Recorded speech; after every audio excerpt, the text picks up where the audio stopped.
My best friend is making me sound like an ableist monster for letting my boyfriend disrespect her and her food sensitivities after she guilt-tripped me into changing my birthday dinner to a different restaurant to accommodate for her. My 27F, close friend, 25F, has a lot of food sensitivities. She can't eat red meat, dairy, corn, beans, and a bunch of other things.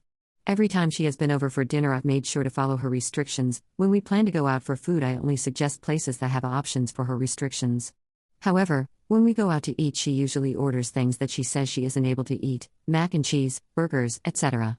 Despite always bringing up that she has these food restrictions, she rarely follows them. I know I'd struggle to follow them too, so I try not to judge too hard, but it's hard not to. My boyfriend, 27M, has come out to eat with us and seen this himself. This all wasn't really a big issue until now. It was my birthday this past weekend, and I really wanted to go to a specific restaurant to celebrate. The restaurant is pretty meat-oriented. Basic salads are about the only non-meat option. I brought up to my friend that I wanted to do that restaurant for my birthday, and she started telling me she couldn't eat anything there because of her restrictions. She got pretty passive-aggressive and told me she just wouldn't eat anything, and her birthday gift to me would be to go hungry.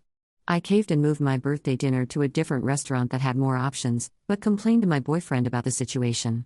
At the dinner, my friend ordered a burger. A standard red meat burger with cheese.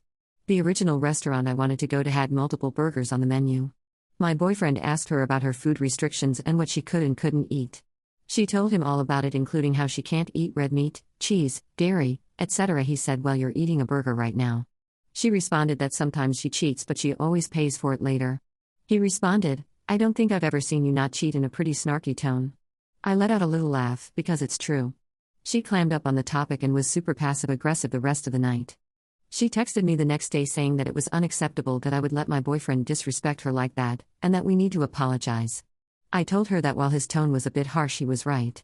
She rarely follows the food restrictions she says she has and guilted me into changing restaurants seemingly no reason. She is now telling our mutual friends, who weren't present as they are closer to her, that my boyfriend insulted her disability and that I am enabling his ableism. Most of our mutual friends are on her side, some are trying to be neutral, and my friends that were present at the dinner are on my side. I know if I apologize it will calm things down, but I don't think me or my boyfriend is in the wrong here, so I don't want to apologize. I don't think I am, but maybe I'm biased, so am I the jerk? Update. Going to give a little update here. Thanks everyone. Especially to those with food allergies, putting things into perspective. I promise my BF is getting all the love and appreciation for calling her out at dinner, and we're going to the OG restaurant for our 5-year anniversary next month. This thankfully didn't ruin my birthday. I had a good time overall, and it was nice to finally see the true colors of a friend I was slowly becoming skeptical of. We've only been friends for a little under 2 years, so it's not the most devastating either. A lot of people are telling me to drop her as friend, and unfortunately this isn't possible. ATM.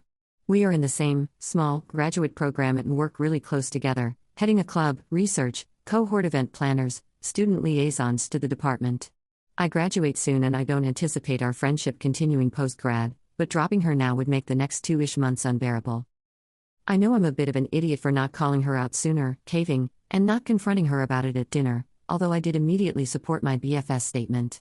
It genuinely was just an annoying quirk before this, one of many after further thought, and it's easier to keep the peace with all the work we collaborate on. My current plan is to ignore her demand for an apology, slowly distance our friendship, but still keep the peace a little bit. Maybe I'll pull a "I'm sorry you feel upset" if things don't calm down. Our mutual friends are mainly her long-term friends I've grown close to, so I'm not interested in salvaging those relationships. I do think if I ignore her demands she will get the message without me having to verbally nuke our relationship. Once I graduate I will be cutting contact and already have plans to move out of state with BF, so we won't be in proximity anyway. Until then I will be going nowhere near food with her. Lol.